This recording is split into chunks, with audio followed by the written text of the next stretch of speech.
How's it going, everyone? Today it is Wednesday, February 21st, 2024, and this is the video for today. So we are going to go over our longer term market bias, our shorter term bias, what happened today on the current day, what should our swing traders do, our day traders do, what should we look out for, and we'll go over the pick from the previous video.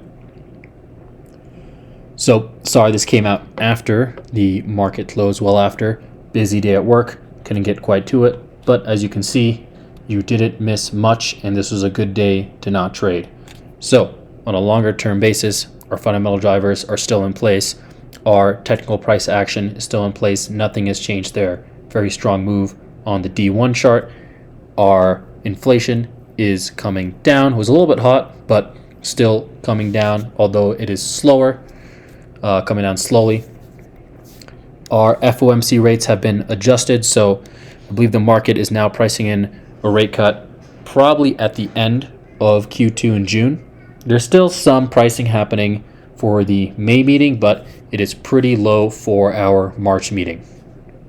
I personally believe that we won't see any rate cuts until the second half of the year, and that opinion will be adjusted depending on the inflation numbers that come out. So our longer term bias is bullish, and like I said in the previous videos, this does not change day to day much. It is good, especially if you're learning to remind yourself of the long term bias every day and the reasons for the bias, and you know what to look out for that would change your reasoning over here. So on a longer term basis, this is what we're looking for, or this is what we want to watch out for, and the shorter term price action over here will help dictate our longer term bias. So if we saw a big deep retracement here to AVWAP-Q, our longer term market bias would be less bullish. It'd be maybe neutral to mildly bullish, because a deep retracement of that magnitude would mean that buyers are not as interested or as aggressive as they were in all of this chunk. But we haven't seen that. We haven't seen that in 3 months. So that scenario is possible. It is just not as likely. The more possible scenario is either a compression near the all-time high or a small dip or a pullback that holds this prior low right here around 490.71. Those are much more bullish scenarios and fall in line with the price action that we've seen for the past 3 to 4 months. So those are the short-term actions to watch out for that will help determine our longer term position. A deep retracement would indicate we are less bullish long term. A dip would be still pretty bullish, and a compression would be the most bullish scenario. So based on this, what's happening over here? Well, if you're a swing trader and you're trading on the D1 chart, you should be mostly in cash, taking shorter term overnight or 1 to 2 day swings. If you did take a swing here and here like I did, you should be prepared to hold back through a pullback. You want to choose the best stocks and not be over leveraged. So you should be in very few swings, if at all. Feel free to hedge with VIX or a overnight short, a day trade short, as we see this pullback, and give yourself some distance out of the money put credit spreads,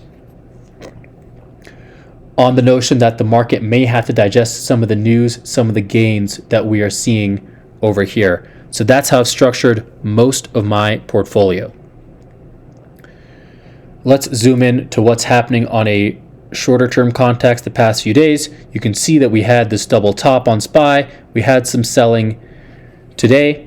We had some selling yesterday, sorry. Today we had a more of an inside day. We did make a new low of the day briefly, and we had a strong close to end the day. Now this was a pretty key day because we had 2 important releases. The first was the FOMC statement at 2 p.m., I believe, which caused this algo candle. You can see this bump in volume and this huge volatility. There was a negative reaction over here as we broke the low of the day post FOMC candle, and then you can see a strong move into the close. Now, I don't read too much into the strong move because we had NVIDIA earnings after close. There was no information no earnings leak prior to the NVIDIA earnings announcement after hours. So I view this as a position squaring from institutions. There was a good price. They wanted to square up some of their positions into the close. Now, today in terms of the market components was slightly bearish. Mega cap tech was neutral, but tech in general was pretty weak. Semis was pretty weak. Flight to safety was pretty strong. VIX was up. And there weren't a lot of sectors that were strong. The staples and the utilities, more of the flight to safety sectors, were up for most of the day. So not a lot of market components signaling some strength. In terms of the context, we had a small gap down and this weird, just terrible chop. I'm not going to say weird. It's just low volume, inside day chop. Try to break through a new high. Breakouts fail. Breakouts fail. This one moved through because we had a news catalyst to break out of these mini support and resistant ranges over here. But this was a good day not to trade. So I knew when I came into the day, the first hour of the day, what are the tells here? Well, we moved up here. This candle faded, but it took a little bit of time. So we knew we weren't very bullish, but we were holding this low right here. Then we started to make a move up. So I knew we weren't also very bearish. It was pretty neutral, and I didn't think the market would give me any head or tailwind. The best stocks to trade would be day trade stocks operating under their own power. I'm going to show a couple that came up on my searches today. I did not take them because I didn't get the right entry that I wanted to. And the entry is absolutely crucial. So I'm going to first point out EQT here. You can see that really nice steady price action grinding up here, broke through the SMA. I liked EQT, but when I saw it around here, I knew it had this high minus trend line coming into play that could provide some resistance. If you look at what happened to EQT, it rubbed up against this trend line and then it sold off pretty decently. Now, it still held above VWAP, but this was some pretty decent selling, right? If I chased this stock, I would have to trust this trend line, and I didn't know if this SMA break would hold. So excellent price action here, but hit D1 resistance. So, but this pattern EQT here was a very nice setup for a day trade, big compression break through an SMA over here. Nice steady buying, heavy volume, good R volume, and good relative strength. Another one earlier in the day was GTES. Now you can see GTES was very different. Hit some D1 resistance, this high plus trend line, not as strong as a high minus trend line, and also a much shorter term time frame. But we hit this high plus trend line, we were rubbing up against it, and we finally broke through at the end of the day. So if you look at this trend line here, it's coming into play around 1394. Look at 1394. We broke above it right here, and we were trying to hold that breakout. Really nice compression, and we continued higher in the close. You can see how much it withstood the SPY move down over here. And that's set up actually for a pretty nice day trade right over here into the close. If you got that compression over here, nice steady buying. Not as liquid stocks, so you see these big volume spikes, but very steady price action. Now, let's look at two ones on the downside over here. First is Chewy. Now, Chewy had a nice compression break, very, very bearish chart on the D1. And I wanted to enter Chewy here, but I got in around here, and I didn't have the entry that I wanted. But Chewy had a nice drop down, a bit taller bounce to the VWAP, but on this LRSI cross down at 1125, 1130, you could enter at 1603 and target the low of the day right here around 1590, 1589. So you can take a good 14, 15 cents, about a quarter of an ATR on that stock. So it's a pretty nice win for a day that's doing nothing. You have a good entry on a very weak stock. Let's also look at Asan. So Asan right here, not as much of a bearish chart than Chewy, so this is not as high probability of a trade, but some excellent steady selling on the open. You can see here from 11 to 1125, when the market started to rally over here, it did not move at all, compressed at the low of the day. I knew Asan had some horizontal resistance at this level. You can see some horizontal resistance here. So the only very small opportunity here is you take it around 780, 781, and you target this level right here at 1760. You can see it bounced off the support, broke through here, came back and tested it, and then has rejected it at the end of the day. Some very, very nice selling, but not the best D1 chart. So a very small opportunity here for day trading. I'm going to go over one more chart here that set up for a nice day trade, which was Abbott. So you can see Abbott had a really nice breakout. We saw that yesterday, held the gains, moved up higher, broke through over here, sold off, held this. You could enter on this LRSI cross here. Once it broke through this level, you can take a nice day trade over here. It could even work for an overnight swing. So that's what day traders should be doing, picking the best of the best stocks that are moving under their own power, passive targets, great entries, reduce your size, right? This is a good day not to trade. There's only maybe one or two stocks that I really liked that I would have traded to take some small wins on.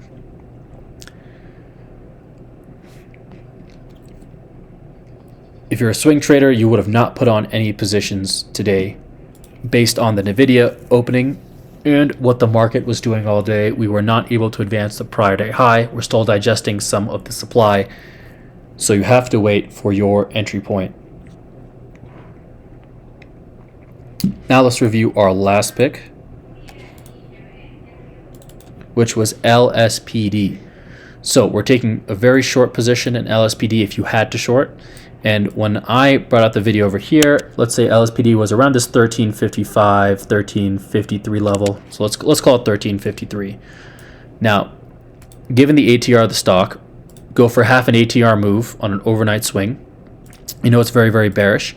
So broke down here and was testing this low from the 13th, which is providing a little bit of support. So your first chance to take profit here, second chance to take profit later in the day as this pullback here was faded. So two chances to take profit on LSPD. So we're going to count that as a W. Let's look at the other stocks that are in position over here. So first is JPM. JPM holding up really well. And you can see it broke through the prior day high, sold off a little bit of the market, but then moved higher. If we go to an M15 chart, you'll see the trend a little bit more clearly. It has been really steadily grinding up while the market has been tanking, right? This is an excellent, excellent stock. Yesterday in the video, I sold a 185 call on JPM that expires on Friday. So that locks me in a little bit to the position, but I should be able to take the full credit on that position and then take a nice profit on JPM as it hits my profit target. So we're still like JPM. CFLT dropped down a little bit today, but had a pretty nice recovery. Was able to test this low, move back up higher. I want to see it make a new high today. It's holding up okay in the market decline. Still a very strong stock, holding its AVWAP-E and the 8 EMA. I have a whole month out for this trade. I'm not worried about what's going to happen for this. Going to give it time. I can't do a diagonal on this trade because this does not have weekly options. So I can't take advantage of the time premium decay while I let the market work off that supply. BSX today, it had some selling, but we know that day of moving, selling, still keeping the trend. We're not worried about BSX. We're going to take profits. Again, at the top, later in the trend, at this top half, it's a steady grind up. You have to give it some patience. Ally gap down today, but holding AVWAP-E. Not moving too much over here, and you can see how it's hitting some resistance at this 1437, 15 level.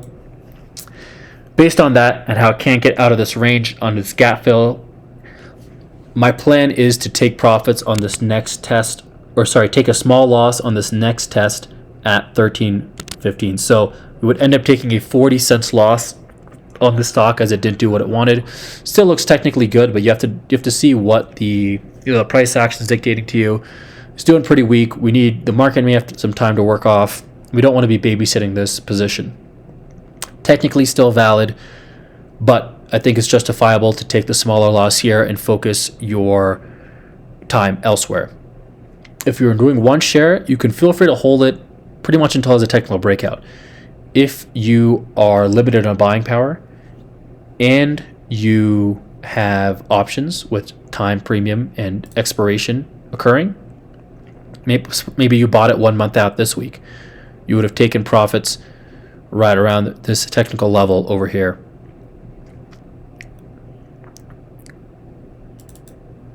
Now we're going to look at crowd. So crowd, I made a mistake today. I forgot that PanW had earnings yesterday. It had a massive negative earnings reaction. Let's pull that up quickly. You can see how the stock fell pretty much $100 post-earning. Insane move. Steady dripping the whole day, very overextended. Now crowd fell down in sympathy with that, but it found support at its AVWAP-E and its 50 SMA. We still have some time before earnings, and you can see how the stock slowly rallied the whole day while PanW was moving down. That's what I liked. Tomorrow, I want to see the stock open higher and try to fill in this gap. That's what I'm watching for over here.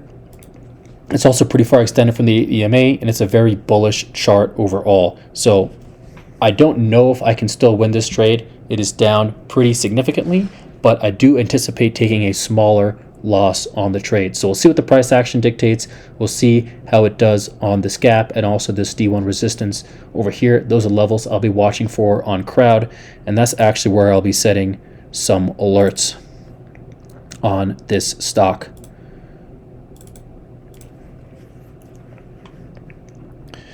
Now I'm going to go over some of the positions that I'm in, which is very similar to the picks that I'm giving out. Two differences here. So first, I have a Netflix put credit spread expiring on March 8th. That's doing fine, holding up decently with the market. We have a lot of cushion on this, a lot of support in our favor. Second, we have a Meta put credit spread that is expiring on Friday. So we should have a very nice winner on this. It's been compressing, not moving around, holding up very well. I put on another put credit spread yesterday on GS. I took the GS 372.50, 370 put credit spread for 56 cents, 55 cent credit. That expires in 2 weeks. So that expires on the 8th. So I'm in 3 put credit spreads over here. I have CFLT as a swing, JPM as a swing, and crowd as a swing. So you noticed in the last video, I am not in BSX because I didn't like what the market was doing on that day, but I wanted to give a pick. So when I called out BSX, the market did not make a new high, so I didn't trade. When I called out LSPD, the market did make a new low, so you could take an overnight swing on that position. But I didn't have as much confidence to hold shorts overnight. If you did, that was a pick, and it ended up working out. Now finally, let's go over NVIDIA after hours. So this was the main mover today, and you can see after hours they had a very positive revenue beat. So we closed right here at 674, and we are up right now at 735. So if we go to our market M5 and go to our after hours, you can see that the market is doing very, very well after hours, and we should have a strong open tomorrow, a gap up open tomorrow based on these NVIDIA earnings. So the last mega cap tech out of the way, we are good for a while until April, and we should be in for a strong move tomorrow. So based on this, I'm going to be eyeing the long side tomorrow. I'm not worried about how my short's doing, how are they not doing. I have out of the money put credit spreads. I have longs that I'm not worried about, that withstood the market pullback over here.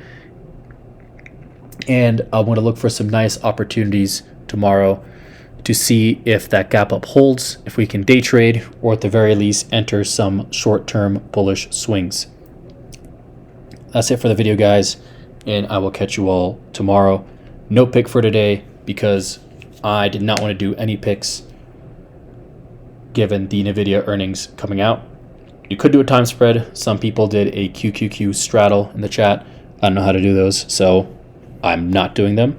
So no pick for this video, and tomorrow we will look at a nice pick.